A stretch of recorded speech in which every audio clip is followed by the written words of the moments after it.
Vision is what drives you. The evidence of desire is pursuit, they say. The level of your pursuit is contingent on how much you desire your vision. And so my case here, what I'm trying to understand here is, I'm sorry to say here is that if they have set the roadmap pretty well, it doesn't matter who is sitting. Okay, even though, yes, they're one, but let's get Marquez's question in this one anyway. Marquez? Well, two quick ones. You didn't quite tackle Gimba's question in terms of the proof. I mean, what have you seen that is evidence of the traction you believe that they have gained? And then secondly, you talked about, every government, especially if it's a new one, experiencing some form of hitch at the beginning of a transition.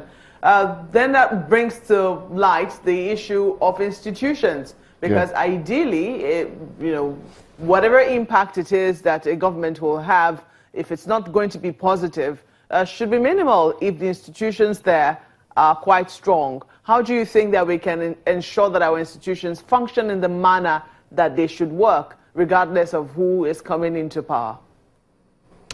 Thank you, Mark. Good to see you again. Now, what I was trying to say, that there is always a slack built into transitions, is as a result of the process.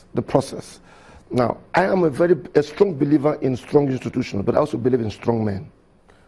No matter how strong an institution is, if you have weak men running those institutions will be weakened by the profligacy of the weak men. So as we seek strong institutions, we must seek strong men that will man those institutions over time. And you can see it in everything that people do.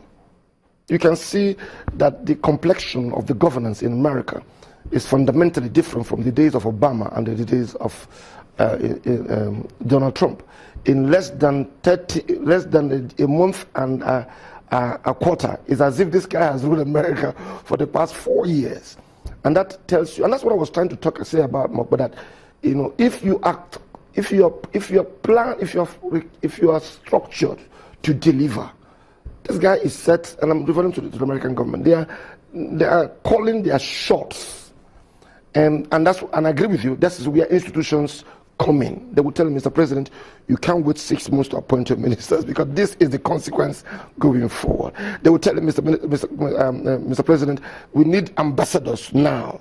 Mr. President, you need to bring electoral commissioners now because 3 years, 4 years down the line, this will be the consequence. So I totally agree with you, but I keep still saying this, that whenever there is a command structure, there's a command structure, it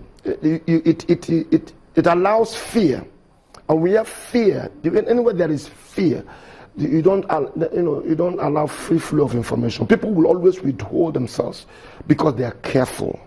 But my confidence is that I think we are beginning to get away from the era of siege and getting to a place where the animal in the man is allowed to come out.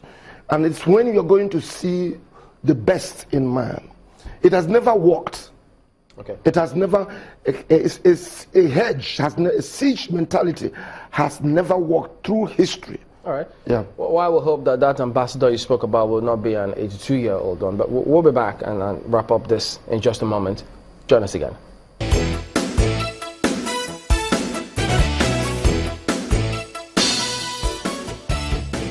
Welcome back, and could you go ahead? You were talking about institutions and the strong men. Yeah. Let me give you an instance. Just a quick one. You can see the DMO guy. He was with them. He was with the previous administration. Listen, I may not have my facts, but I can tell you, if he wasn't there, it would have been difficult for us to have raised the Eurobond we did. All the things borrowing you're doing is because of that, the fact that there is a transition, a strongman person transition from the old to the new. So, and that's what saves you. Now, I want to say something here. I really found out a situation where people have to come to remind government and systems the need to do the needful. This is Nigeria. if you want to play in the global stage, there is a way to operate that your peers will take you seriously at the global stage. You can't be seen to be doing knee-jerk approach in the things that you do. If you want to, I said politically when I came in, if you want to bequeath this nation with a strategic, continuous system of election, there are things you need to keep doing on a consistent basis. If you want to, for instance, just as we were saying, make sure that you diversify your economy. They are not things, they are not political agenda, they are economic agenda that has to move from one to the other. So I'm hoping that the economic team, which is beginning to coalesce, will look at things a lot much more strategically, not just for today, just to prove you're in power, but we can look back and say, you know what, some of these policies were enacted in the days of the Buhari Osinbajo administration.